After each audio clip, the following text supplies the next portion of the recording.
Police Academy Training Center. I had a chance to walk through there, and I'll tell you, a lot of work is taking place to build a modern facility that can help train the workforce, the police force of the future. It will have modern amenities, and it's going to expand our capacity. I mean, we'll be able to have some of the biggest academies we've ever had in Long Beach history at this facility. We'll see what the capacity is, but you can get as many as 100 people through an academy with these upcoming facilities. So this location is certainly special. Earlier last week, we welcomed 29 police recruits, and the next class will train at this very place. So this place will be open next year. That is 3 classes that we've graduated, 3 academies we graduated in 18 months. That's a significant amount of work on behalf of our police department, our civil service team, and everyone making that happen. Because I remember when I first started in the city, we were lucky if we got 1 police academy done in 18 months. I think Councilmember Uranga remembers that. But we delivered 3 academies, which is an incredible amount of work. Today, we're going to focus on FY25 and how we're going to improve quality and core service delivery that our residents depend on.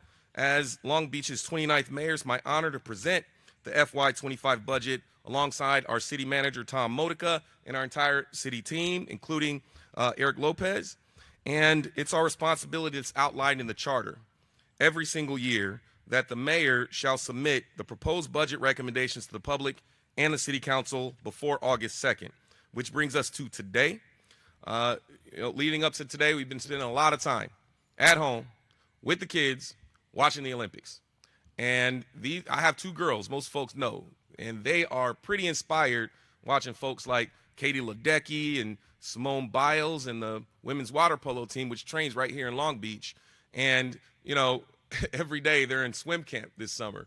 And to see them after the Olympics go to swim camp, challenge themselves to go up to the next level of intermediate, and I'm getting videos of them doing backstrokes and trying things they've never tried. And that's always a reminder of what our job is here. It's to inspire the next generation and to provide as many opportunities as we can to inspire our young people to achieve their highest and best potential. And we have some real opportunities to do that here in Long Beach, whether it's a job in the public sector, filling the ranks of public service, or enjoying our parks and recreation, our youth programs, as we invest in improving our facilities over the next 4 years as Elevate 28. As stewards of the public trust, it's our responsibility to ensure that the city budget is balanced, it's efficient, and adequately meets the needs of our diverse and vibrant communities who call Long Beach home. The FY25 budget outlines a plan for a strong, sustainable, and inclusive future. Today, you'll hear the highlights of my recommendations in FY25. You'll also hear from our city manager, Tom Modica, who will go in depth, providing an overview on the proposed budget. And then you'll also hear from Public Works Director Eric Lopez on updates on our exciting progress on our Elevate 28 capital improvement plan. So I want to start just by simply highlighting some of the challenges and the opportunities ahead. For decades, Long Beach has provided critical services using revenues generated from local oil production activities. And with the shifting legislative landscape at the state level and our city's commitment to climate action over the next decade, these oil production activities will gradually come to an end. And additionally, with the end of federal recovery dollars in the next year, the city's projected shortfall as well in the years ahead, there's greater urgency behind our efforts to diversify our city's revenue base and transition to more reliable alternative revenue sources. And despite these headwinds, I'm pretty optimistic about our progress we've made over the course of the past year and the steps we're taking to prepare for this new reality here in Long Beach. Over the course of the past year, we made some real progress. We reduced homelessness for the first time in nearly a decade here in the city of Long Beach through partnerships, through investing and making it a top priority of our city. You'll see some of that continue this year. We broke records on affordable housing production. We welcome new companies to Long Beach that are bringing good paying jobs with economic vibrancy with them, from VAS to Ford Motor Company. We're seeing a lot of excitement. We launched a Grow Long Beach initiative that's showing some real results and some real promise. And we've placed a real focus on hiring and improving our city services over the course of the past year, and we're going to continue that effort over the course of the next year. And again, we launched Elevate 28, the biggest capital investment plan our city's ever seen. as well as with an extra degree of transparency with the lblelevate28.com website, and just real excitement over the course of the past year. Now this year, the Elevate 28 budget accelerates this momentum forward by focusing on 4 core priorities for building a more prosperous future for Long Beach residents, neighborhoods, and businesses. So we're calling this the Core 4 budget. The budget is a series of strategic and intentional investments designed to grow our economy in new, more sustainable directions, improve our core city services, reduce our reliance on oil revenue, and build a stronger financial future for our city. Our 4 core priorities are as such. 1, expanding and improving core city services, optimizing our city's capacity for growth and revenue growth, connecting our community to opportunities. As we grow our new economy and transition to a new economy, if we don't make sure that our residents feel connected to and our small businesses feel connected to it, then we haven't done our job. So reconnecting residents to opportunity is a big focus in this budget, in my recommendations. And then continuing our focus on the environment and climate. So let's talk about how we're going to improve core city services.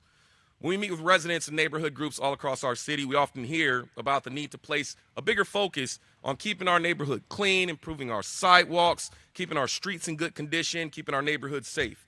And so I'll tell you, we've heard you, and we continue to hear you loud and clear.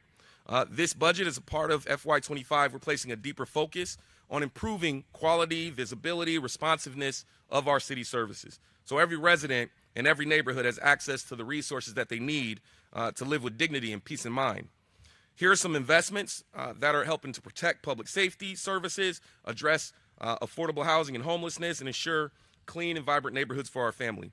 This budget sets aside $4.8 million in fire safety measures, including fire station enhancements and improving ambulance response times.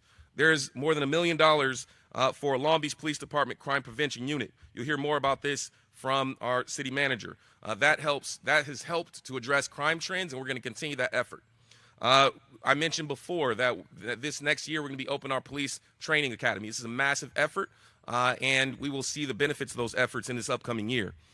This budget also has a recommendation from the mayor to add about $550,000 to expand crime prevention through environmental design initiatives like neighborhood lighting and interventions to reduce gun violence, and additionally public education on hate speech and hate crime.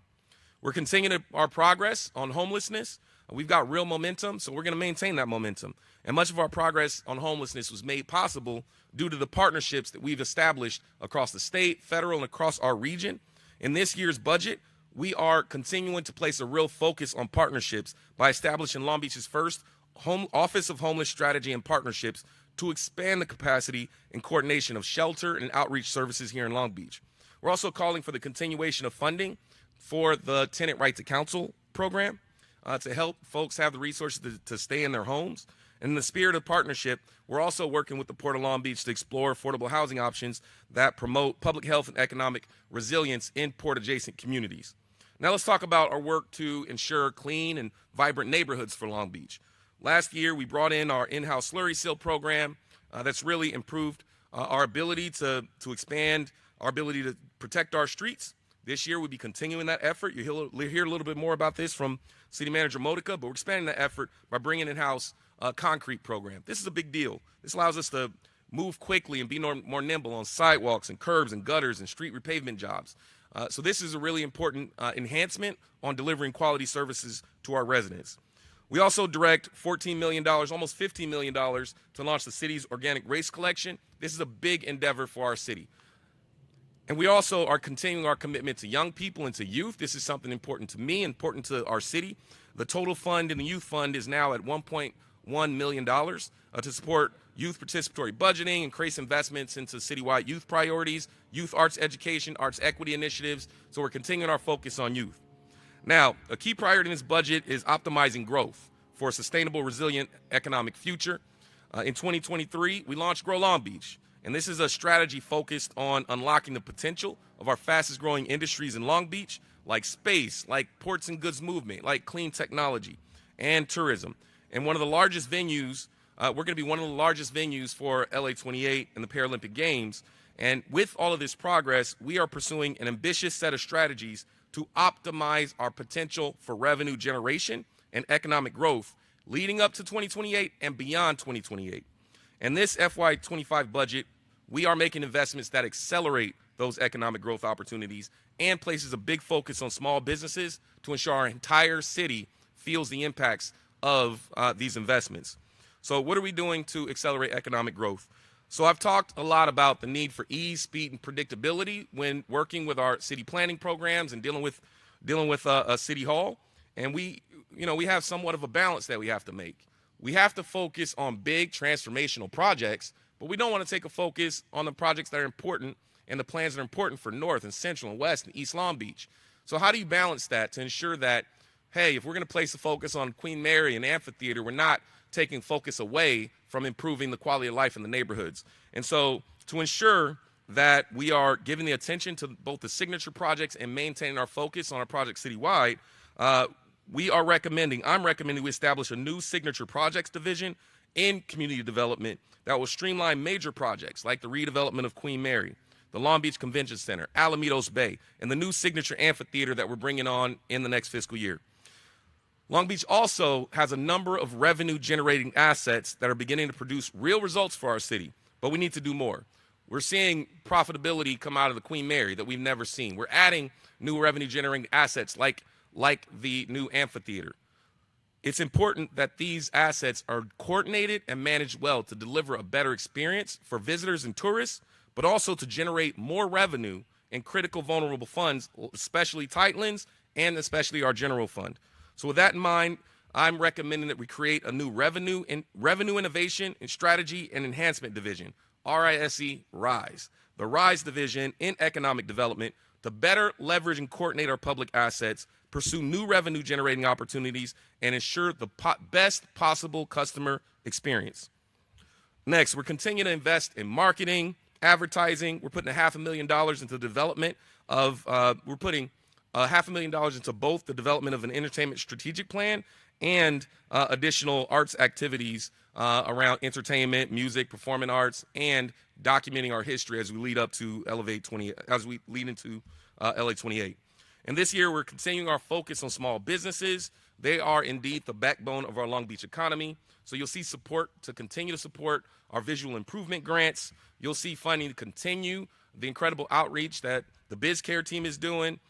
You'll see broadening collaboration with the Long Beach Economic Partnership to continue to attract support for our small businesses and engage our small businesses. You'll also see $500,000 to support our business improvement districts with clean and safe activations, as well as continue our Level Up Long Beach, our Level Up Long Beach Extreme Small Business Makeover program. That program is a mouthful, but it's going really well. Now, these activities are going to bring more businesses, more resources, more people into our small businesses and restaurants. That, in turn, creates more revenue for our city, more jobs, and more economic opportunity. But that's not enough to simply create the opportunities. We have to ensure that our residents in Long Beach also take part in these opportunities. So our next big focus is really about reconnecting residents to opportunity. So here's some key steps that we're taking. Long Beach has a world-class workforce investment network at Pacific Gateway.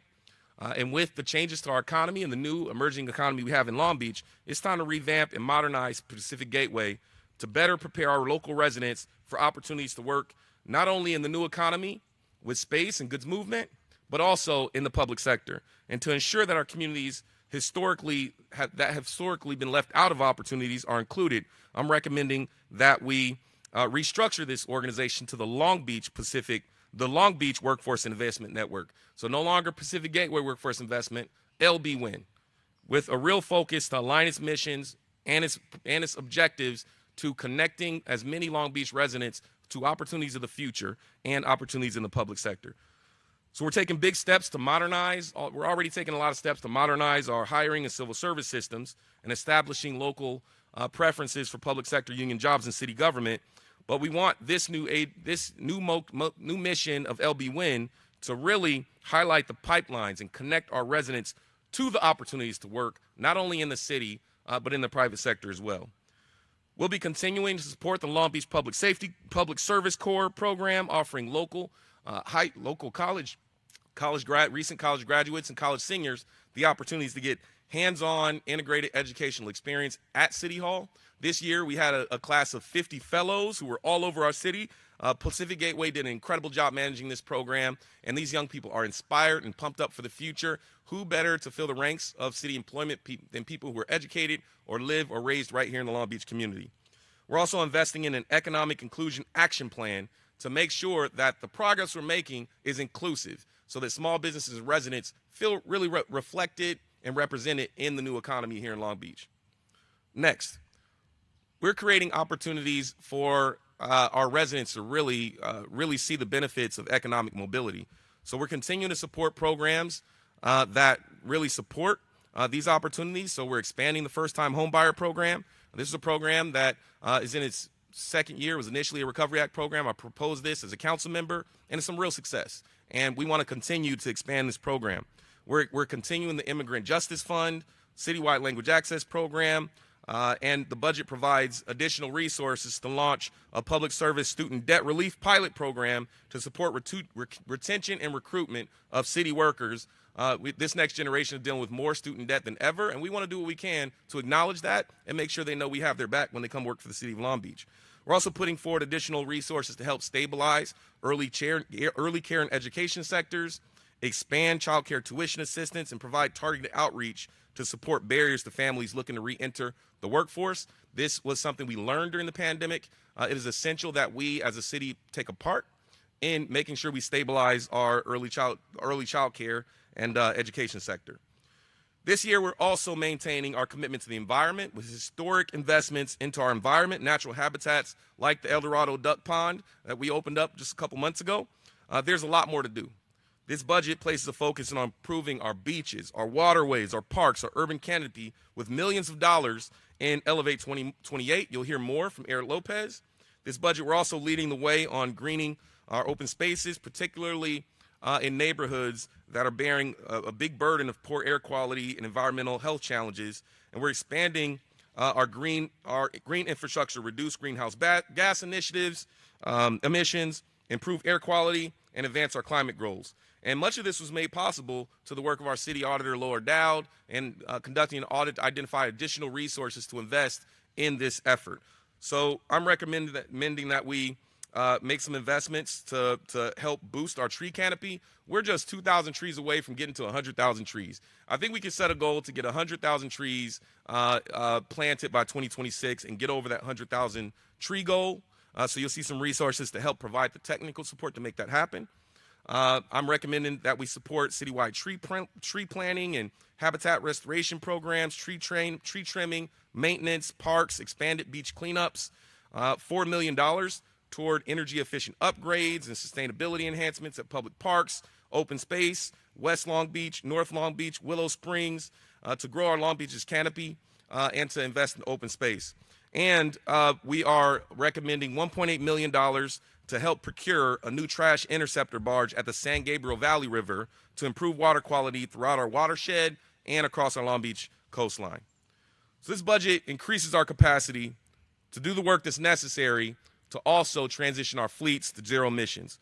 So we have staffing investments to advance the Clean Fleets project to make sure that we continue our national leadership on zero emission fleet. We're recommending that we add $5 million in additional greenhouse gas reduction efforts that include electric vehicle charging stations. It includes park energy efficient lighting upgrades, cool roof replacements at libraries and at police stations. We're also bringing in-house our bike share program. We're going to leave that for City Manager Modica to talk about. And also, we're recommending to add $1 million to extend the Long Beach Circuit.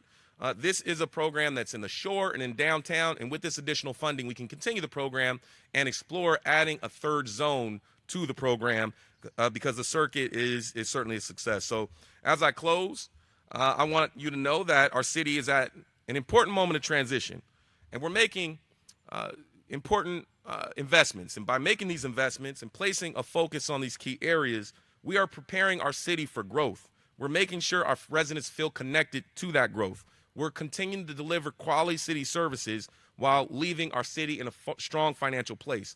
So these were highlights. This is the Core 4 budget. So to provide a holistic picture of the budget, I'm going to invite the manager up, Tom Modica, to the podium to walk us through the FY25 budget. Thank you.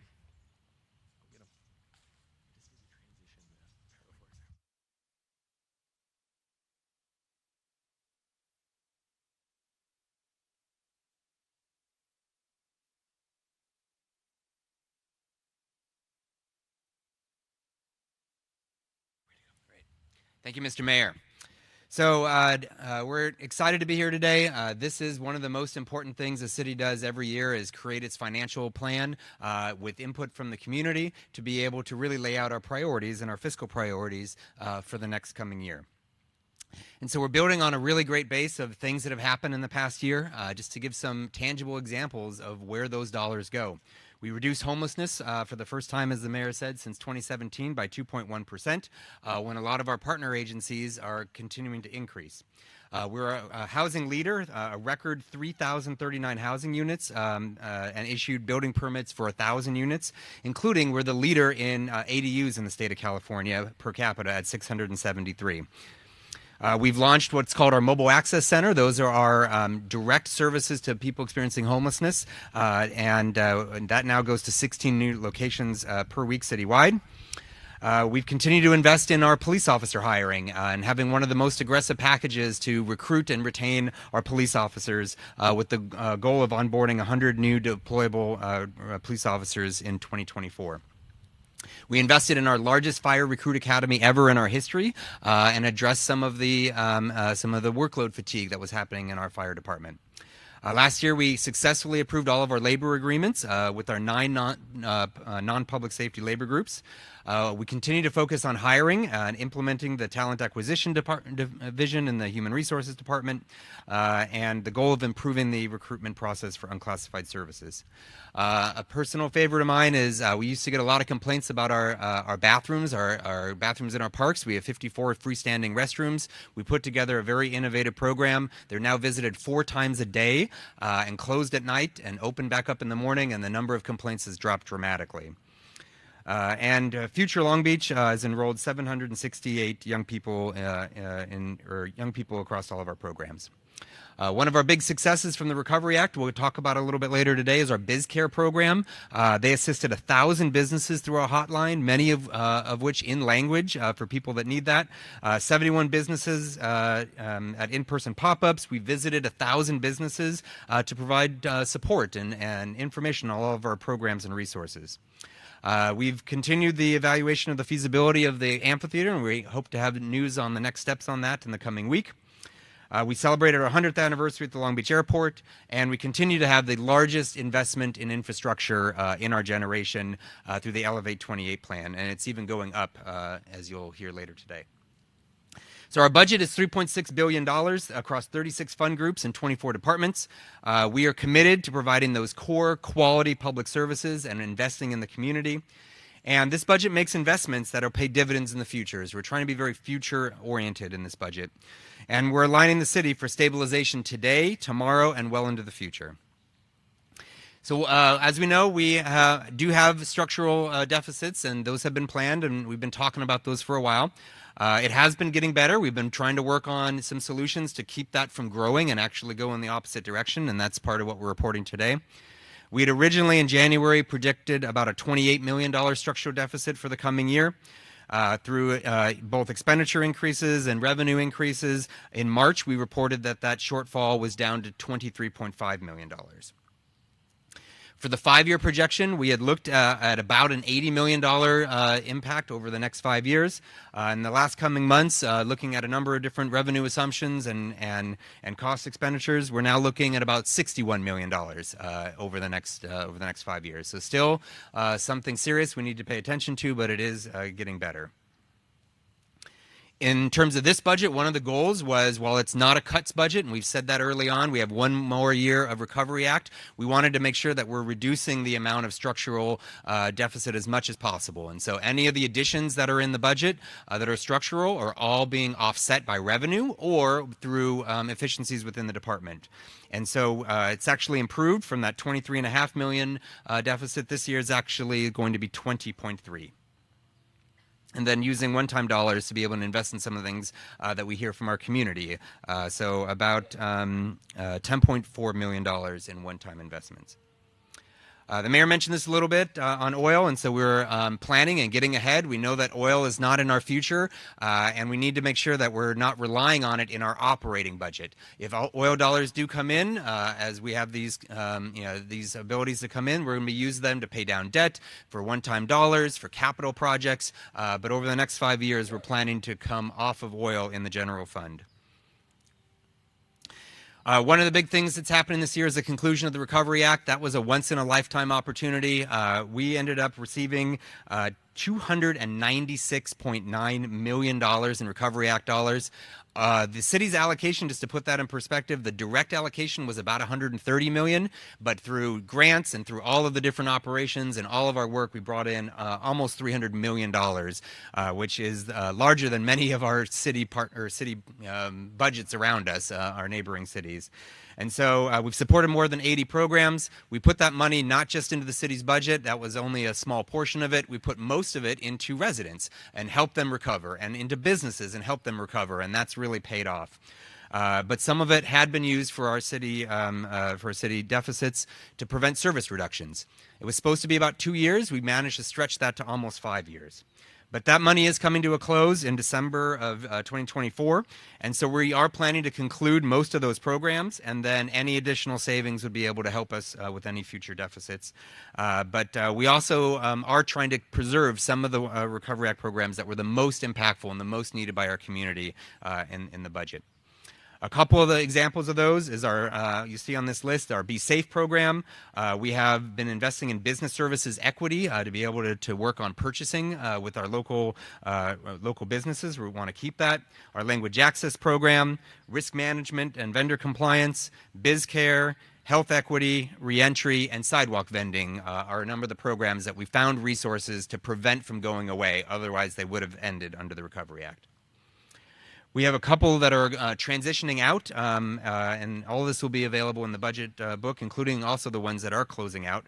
But to be able to do additional youth mentoring and early childhood education, first-time home buyer, reentry and youth, our community crisis response pilot will continue for another year. Early childhood education, nutritional security initiatives, our healthy food market, safe passage, and sidewalk to success street vendor support will continue as those dollars are transitioned out over the next year. And so a big priority for me as city manager when I was first brought on was to help align what we do with a strategic vision. The council really embraced that, and we put together an effort of our strategic vision 2030, one we hadn't had in many, many years. And so we align our budget to that vision, and it also is aligned with the community input that we hear early on in the budget process, and then again in August. And so those top-ranked themes that the top themes that we get from the mayor and council are economic development, public safety, and housing and homelessness. What we heard from the community was very similar: public safety, housing and homelessness, and education. And in January, the main focuses were in education, housing and homelessness, climate and environmental sustainability. So I want to go a little bit into each of those those 9 focus areas that are in our strategic vision. The mayor touched on some of these, so I'll go quicker on those. But one of our big investments in homelessness is the Office of Homeless Strategy and Partnerships, which will really help to bring in additional dollars, focus our additional work on homelessness. We continue to invest in tenant assistance program as a way to prevent homelessness, and so adding $375,000 in one-times. There'll be some carryover from this year, and so we expect next year we'll have about $1 million in that program. In the Justice Fund, we have one-time funding of $500,000, which is also part of our prevention programs. We have $300,000 in structural funding, an additional $300,000 in carryover. That'll bring us to about $1.1 million. We're investing in some planning for housing policy. We also are investing in 2 new positions that'll help us with mostly citywide park cleanups in homelessness as we continue to work on offering services, but then also making sure that parks are usable for everybody. In the area of public safety, we have $200,000 for our violence prevention program. We have more violence prevention programs now, thanks to the Recovery Act, than we've ever had, and so we're continuing to invest in those, and a lot of those go to our community partners. Our police department will have $1.3 million for a high crime focus team that they use through data and through community concerns to be able to address violent crime. Police department will be adding a communications position to help produce videos that enhance transparency and accountability. We're investing in our DNA efforts, being able to eventually get to a point where we can do our own DNA analysis, but have those leads that work with our county to make sure that we're getting DNA data back. And our police department has been saving dollars to be able to reinvest in body-worn cameras and also expand the program so that we have even more officers and security officers with body-worn cameras. In the area of the fire department, last year we did a what's called a peak load program. We had a number of areas where we weren't serving on ambulance as much as we could be, and so we added a peak load program. We're going to be adding that again for $500,000 and be able to, on certain days, have an additional capacity in the fire department. Our costs of providing EMS services have gone up pretty dramatically, and so $1.2 million will cover the cost of additional medical equipment and repair costs. We're making a lot of progress in our arson investigations. We added some temporary resources this year, and now we're adding them permanently to be able to get that caseload down. We're investing in our Fire Recruit Academy for $2.1 million, and a big priority for myself and the chief is a professional standards division in the fire department to continue to work on transparency and equity and training and support our firefighters and make sure we have the highest quality standards. Economic opportunity and equity and resilience. We're structurally funding that BizCare program. It's going to be a slightly smaller, not 5 positions, but 4, but be able to continue that work. And we're continuing to fund the visual improvement program. We've got funds for cannabis equity. We are investing in a revenue opportunity to advertise on our city vehicles, particularly our refuse vehicles. We're continuing to invest in Meet Long Beach. They have been helping grow our transit occupancy tax every single year, and so to continue that work to grow that revenue source, and also adding some support for our Olympics preparation and citywide grants. In the area of education, we're going to be renaming the Library Services Department to Library Arts and Culture. We kind of previewed that last year, and that's been really well embraced by our community, by our partners, and also by our employees. And so that'll be the new name to really focus library not only on the great library services they do, but also recognize the work they do in the area of arts and culture and bring all that together. Last year we had some security challenges at Mark Twain Library, and that was the #1 request from our library services department, now Library Arts and Culture, and so we're funding the security guard there with a city staff person. Also to be able to do some of the maintenance projects in our libraries, which are important, and also fund College Promise program partnerships. We're going to be investing in our youth festival. We're also, as the mayor mentioned, investing in youth grants. We heard a lot of support from our community about youth grants, and so $400,000 to be able to do that grant program to the community. Increasing some funding in our junior guard program, and also our police cadet program. So working on pipelines for getting kids interested in public safety and getting them in the pipeline to be able to be police officers in our community in the future. We have a lot of other programs in the budget. Just remember, these are the ones that we're talking about enhancing, but we really have a big focus on youth and the youth fund and youth investments, so there's a slide on those as well. Environmental sustainability and climate. One of our big investments this year is really investing in EV infrastructure. There's some very aggressive goals in the state of California to get cars that are city fleets to 100% green power. We're one of the leaders in the state, and we've been doing this work for many years, but there's a lot of infrastructure that needs to be done. So we're going to be investing money in a number of trucks and vehicles. Another one that's kind of neat is we love our Trees on the Bay. That's a long storied tradition. I'm not sure anyone noticed, but we piloted one last year just to see if anyone would notice, and did it with LED lights that were solar powered instead. And now we're going to be transitioning all of them to LED solar lights. So that's a great way to both save energy and also help get those trees in the bay out quicker as well. One of the things we're really proud of, I know our public works director is proud of, is we hear the #1, I think, complaint we hear from council members and community members is a lot on sidewalks and concrete repairs. We do more now than we've ever done, but we're doing those as part of Complete Streets.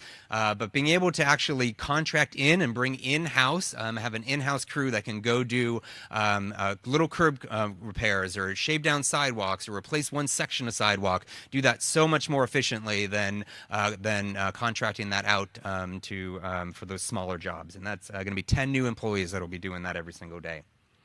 We're investing in West Long Beach, beach streets, bring that to the west side, and really activate on the West Long Beach beach streets program. We've got money for transportation safety improvements. We're adding parking control checkers so that we have additional support in everything from our preferential parking districts to our parks to nighttime shift to be able to deter illegal parking. And we're also looking to contract in our bike share program that's currently contracted out, and we've got one of the biggest bike share programs in the nation, and so be able to do that with city employees and provide even higher level of service. In the area of health, behavior, and wellness, we are investing in health equity officer position and public health professional for the health equity program, investing in our human dignity program and preserving that program, which otherwise would have lost its funding. We're investing in the sidewalk vending program for about $300,000, and that's part of the ordinance that the council passed. And one thing we hear a lot too is the ability to continue to rake our beaches. We rake our beaches every single day, but the volume of people who are now coming to our beaches, plus the storms that we've had, we're looking to add another shift so that we can actually clean up even more and invest more in what's called a barber surf rake.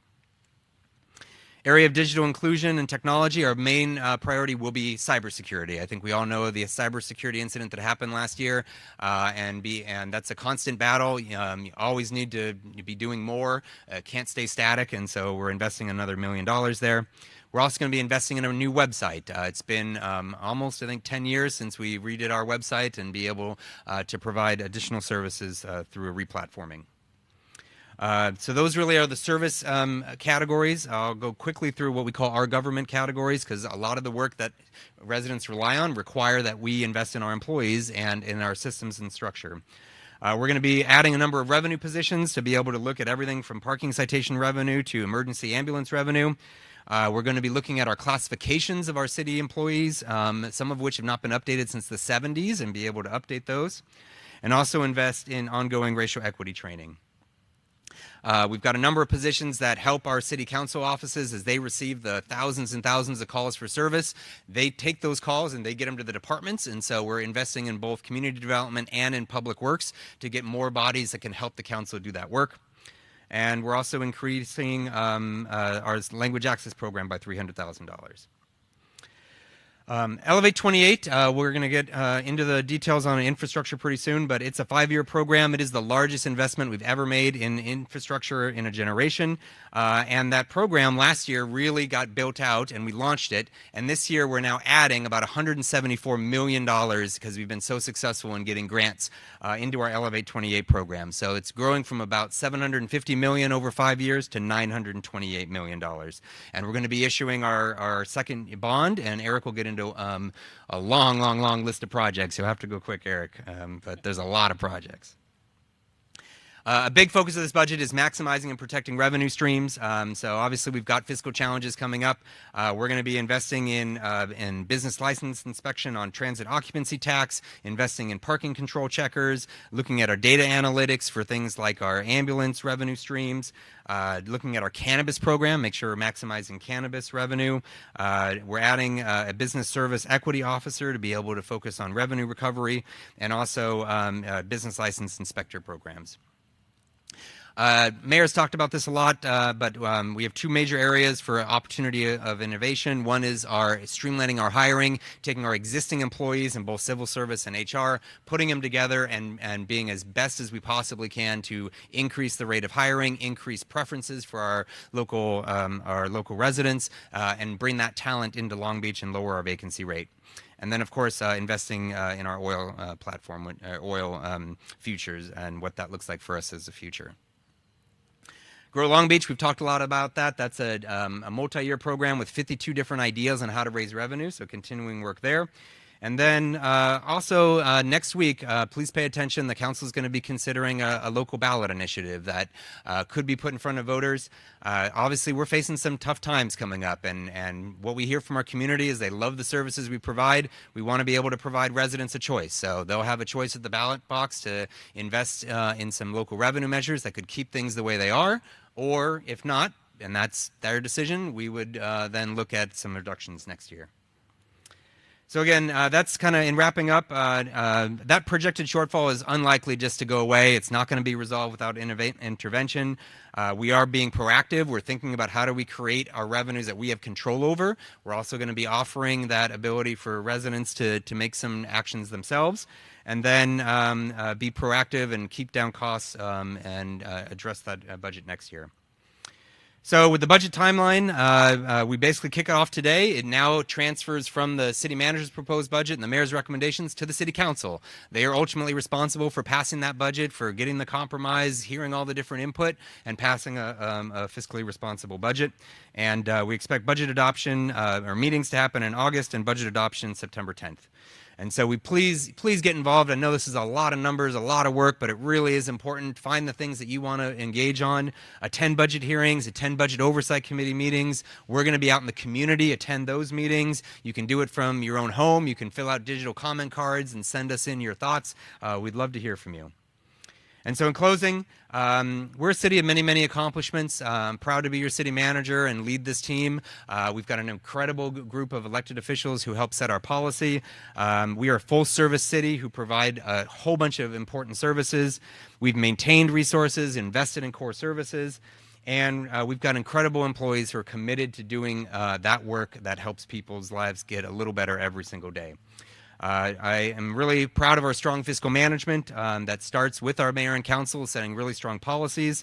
And then we have partnerships from everyone from our auditor to our city clerk and attorney and civil service and harbor and utilities, all of which come together and help us out. So I will turn to Eric. I know this is getting long, but he's probably going to go about 6, 7, 8 minutes just to talk about some of the amazing infrastructure that's happening, and then we'll open it up to questions.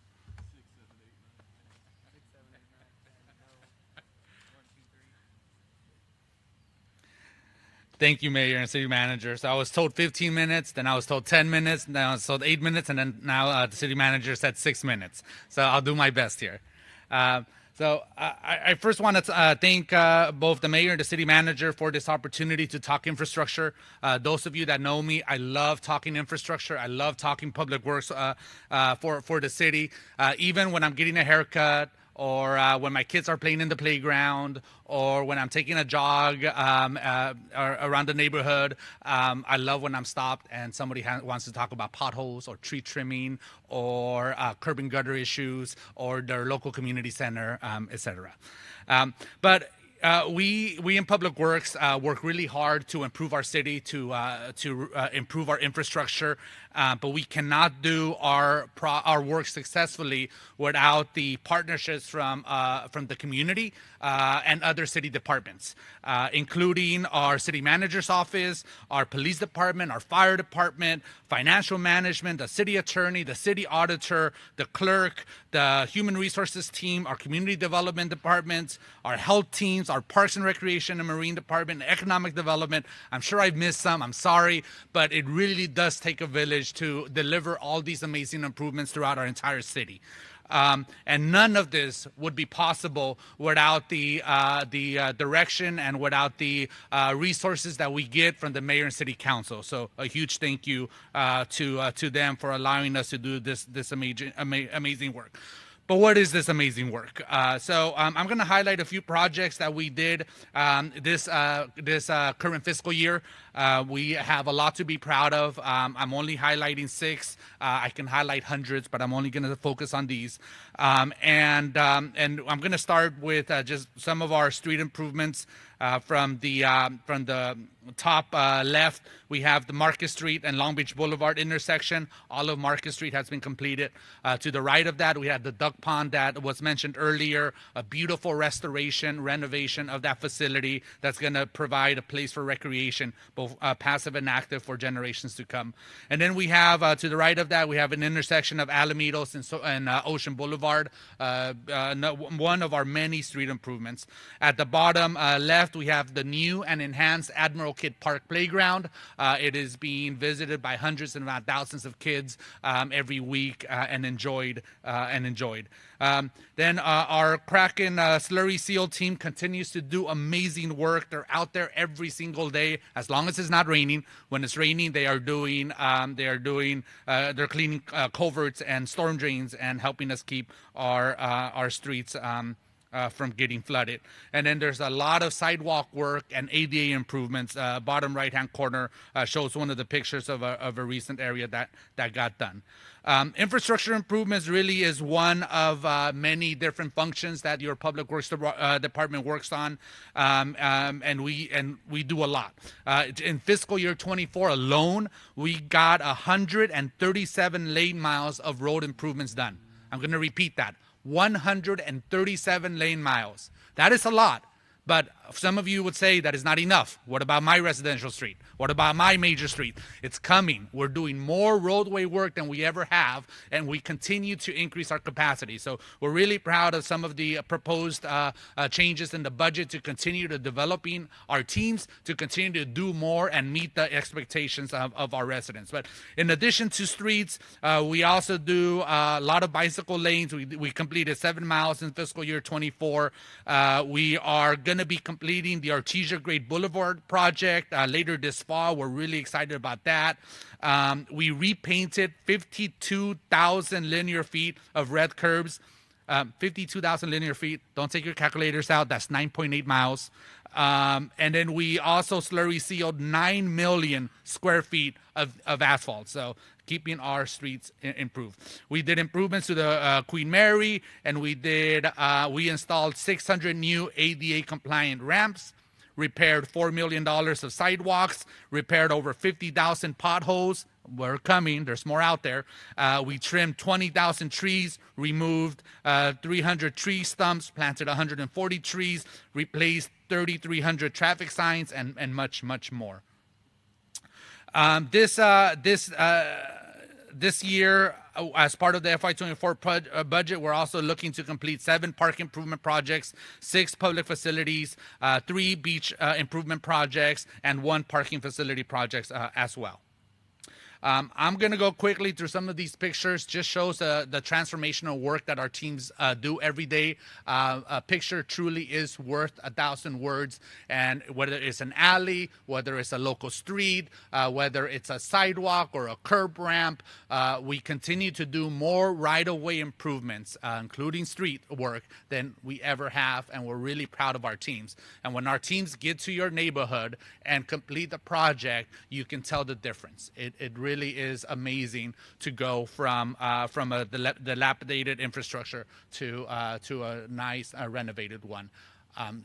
As we continue to work on our street improvement works, we also continue to building our teams. We mentioned earlier, and we're going to continue to do this work. I did want to highlight that we did just recently receive an award for the Loins Drive project and our balance of different users of the public right-of-way, from bicyclists to pedestrians to vehicles. And so I'm really proud of the team for the work that they put in on all of these major corridor projects. We are approaching completion of the Artesia Grade Boulevard project. We're really excited. That's been a project many, many years in the working.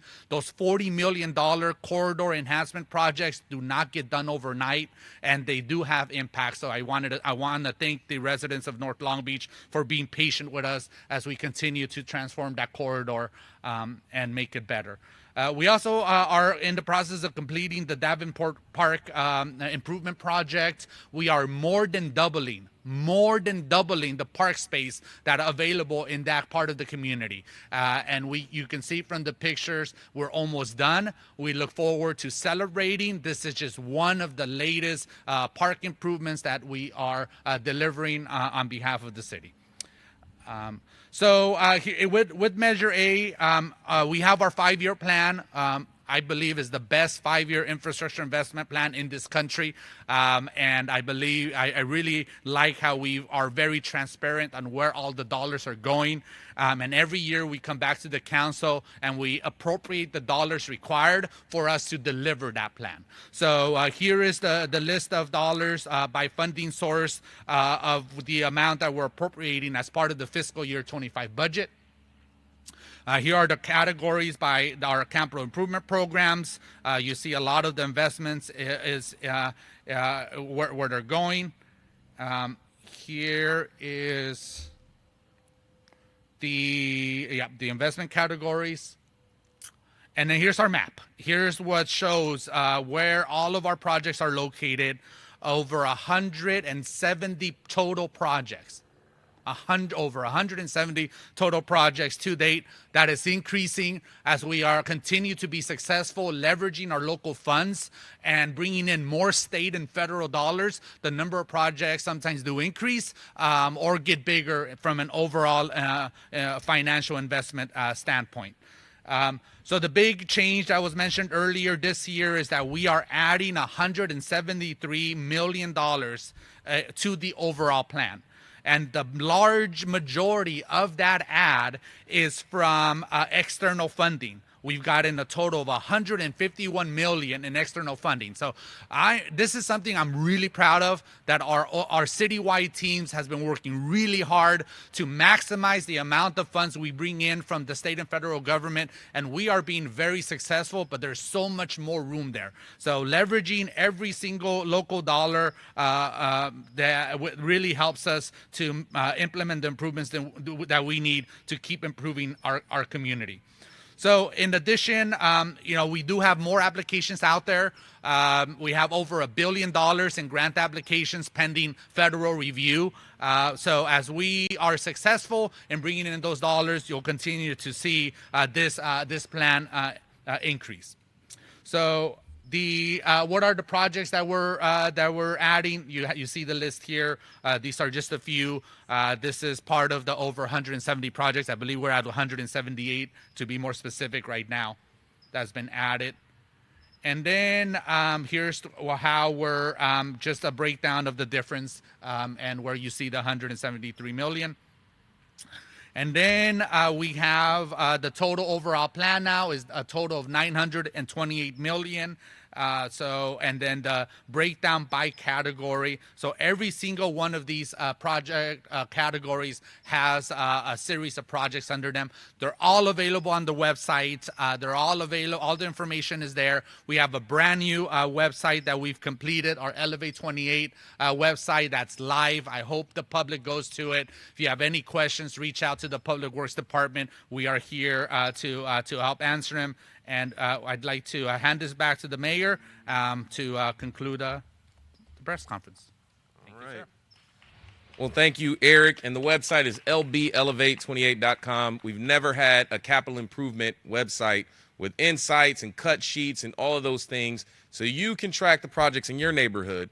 And that is incredible that our capital infrastructure plan over 5 years was 2 years ago, it was $500,000, and today you're approaching $1 billion by leveraging and packaging our local dollars to get a greater return. That's the innovation that's going to be needed for us to get through this big transition in our city.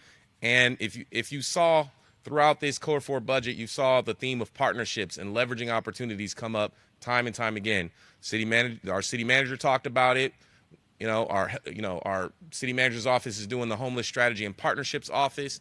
Much of the progress he made over the course of the past year was partnerships, right? Partnering with the county to open up the new shelter on 702 Anaheim. All these partnerships.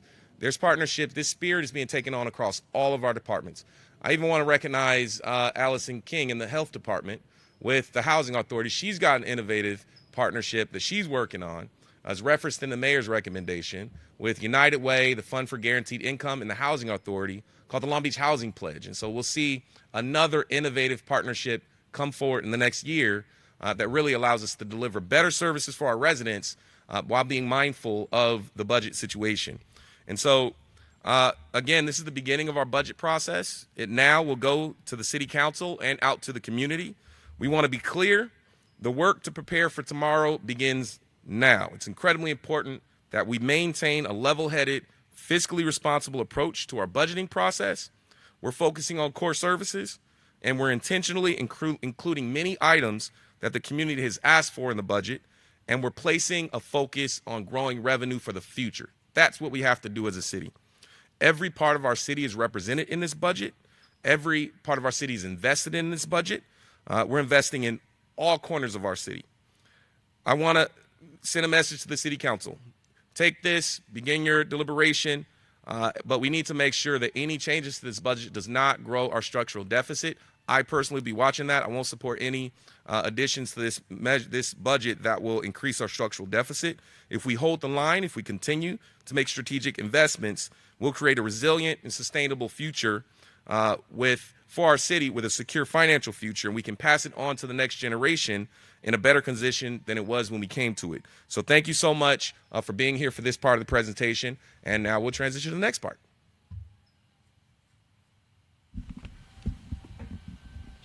Which is question and answer.